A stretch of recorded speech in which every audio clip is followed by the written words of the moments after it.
As a big and beautiful JRPG from its very first trailer, Tales of Arise was an ambitious game from the start. A step up in modern visuals for JRPGs, they set the stage for a story of relationships and hardships with an interesting premise that brings its central characters together, in a big story that takes its themes of pain and a divided world as far as it can with a lot of success, especially in its second half. All the while, its combat has you rapidly throwing arts and skills all over the field that was always fun to play with, especially thanks to the challenge its enemies provide and the colorful attacks you gain throughout the journey that make every battle feel as epic as they look. Depending on how much you love anime-style stories, Tales of Arise is a game that will likely have Game of the Year potential for many, and as a game that shoots for the moon and definitely lands among the stars, I can't help but be happy with the big journey it gave me.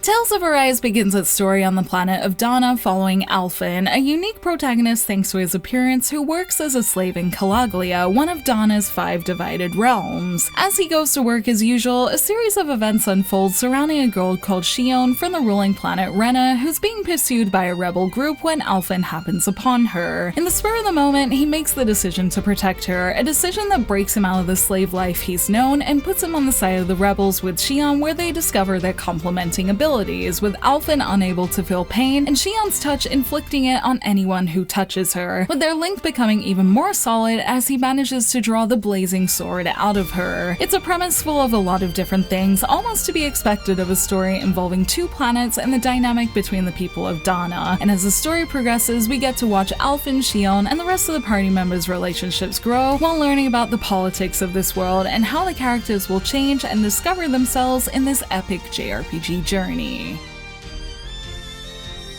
The story of Tales of Arise starts off with a bang with the discovery of Shion, the blazing sword, and Alphen's newfound freedom, but after those events, the storytelling slows down in its first arc, although it does eventually pick back up in its second half that makes the journey feel worth it. Arise is heavily based around relationships, and it's with these relationships well established in its first half that makes it easy to care about the characters and their obvious pairings, growing both as individuals and in relationship dynamics as you travel from place to place, which is beautiful to see, especially if you grow fond of the group. Just be prepared for a bit of a time investment, as Tales of Arise was 60 hours for me, and I only really felt like I'd gone from liking the experience to needing to know what happened next after the start of its second half, but there are plenty of things to make up for this in between, like the skit events at the bottom of the screen that are great for clarifying things and making for funny moments in between. However, it does still add more time to the journey, but it's time I don't regret spending, as it really made me care about its characters, especially in its biggest moments. As for how I felt about the story by the end, I can say that I think this epic journey of planets and the dynamics between people was mostly successful. Yes, it took a bit of time to get to its biggest moments, but in its final boss and area, I did feel that connection I wanted to feel thanks to it taking the time in its moments big and small to show the changes in these characters and dynamics, whether it be characters of different races finding acceptance with one another, or even hints of romance with one of the nicest developing ones I've seen in a JRPG for a long time. And the way it plays with tensions for these things is really nice, especially if you're a sucker for the latter like I am. Because of that, I can see this game appealing to those who like relationships in games like Final Fantasy X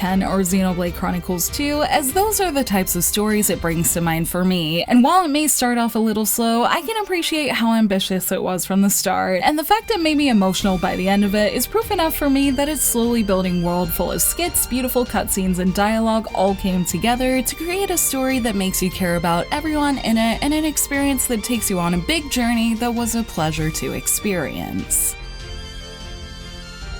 Something I clicked with much more quickly in Arise was its combat, and thanks to its fast-paced action and the freedom in how you use the many skills your characters have, it was a system that felt fun and involved every time I played with it. It's really good at slowly adding in more and more mechanics to play with its first battles starting off focusing on hitting weak points and good chaining, the addition of the blazing sword adding in more power at the cost of HP, then more party members come in to bring in strategic abilities like being able to interrupt enemies with arts, all the way up to the mystic arts you find later together in the game that are a gorgeous spectacle to watch every time they're used, and most importantly, pack a big punch. That's a very simplified listing of everything this battle system has too, with things like the interrupts being incredibly important in battle, as using arts like Rinwell's ability to block a spell before it happens can be crucial to preventing game over, and I love the amount of challenge it had in normal that felt just right, with battles you win making you feel like you're using the system well, and the ones you don't still being achievable after a bit of practice or questing that created its own kind of gameplay loop that I enjoyed, especially with the enjoyable moments I found in between. On the battlefield, I also found its cure points and ability gauge system interesting, with AG built up as you use non-art attacks, but healing abilities being much more limited, as once all of them are depleted, outside of items it's goodbye to healing for the rest of the battle, which can be harsh at times, especially with how much items cost. This also became a part of my gameplay loop, as I usually found the times when my cure points weren't enough were the times I needed to do more leveling or fix on my equipment and the little side trips that I enjoyed. And while this probably also contributed to my hour count as well, I didn't really mind the way it made me go out and enjoy its world more, whether it be by meeting the overly enthusiastic Gorman or spending time choosing which animals to raise in the ranch. And I liked how it also really solidified who the characters were with the titles you can earn from these quests that also unlocked skill trees to give a great boost in battle, and doing all these things together gave me the edge I eventually needed to keep going in the story. One thing that also made it easy to not mind running around on occasion was how pretty it all is too, with of course its cutscenes being great, but also little things in between like birds flying away at the right time as you run towards them, or the way the light hits the water just right had me really appreciating the high quality feeling of this world and the design of the many towns and buildings in it that always gave me something new to marvel at every new place I discovered, and frankly made me feel quite happy to be playing on my PS5, as it really felt like an upgrade from other games visually. It's simply stunning to run around in, and the animated scenes from Ufotable and its stunning take on different parts of nature were very clearly carefully crafted, and fit in well with its addictive and well thought out combat system too, and these things make Arise feel like a game that ultimately comes together well, both in the exciting times and all its side moments, in a world that makes me excited to see more of this kind of thing if I play more entries in the series.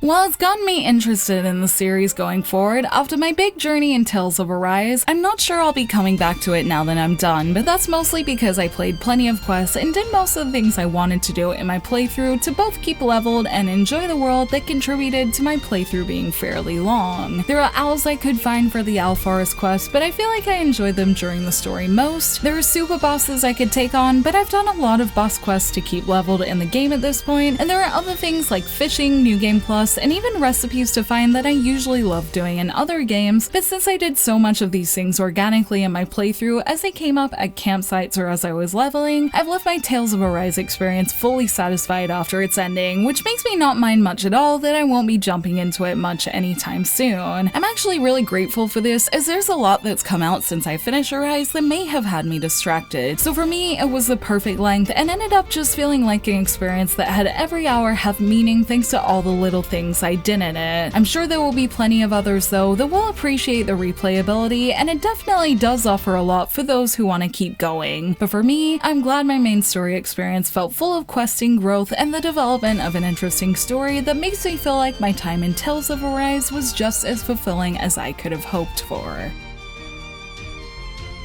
For those looking for a JRPG to keep busy with for a while and to become invested in, Tales of Arise is a good choice, especially if you're looking to put a lot of time into something. There's plenty to do in its beautiful looking world, whether you're looking for a quest to do or to take on some satisfying boss battles, and there's also a beautiful story in there too that I think shines brighter in its second arc, but ultimately makes it feel worth it as it eventually grows to be a massive JRPG story that makes you feel like you truly went on a journey. It's an ambitious title for Bandai Namco, and one that feels like a feat, especially in terms of visuals, and something that will make players like me discovering the Tales world properly for the first time pay attention, as if they can do even better than this one next time, this series has the potential to go a long way, and I'm glad this title of relationships and beautiful exploration could introduce me to the world of Tales that I look forward to playing with more in the future.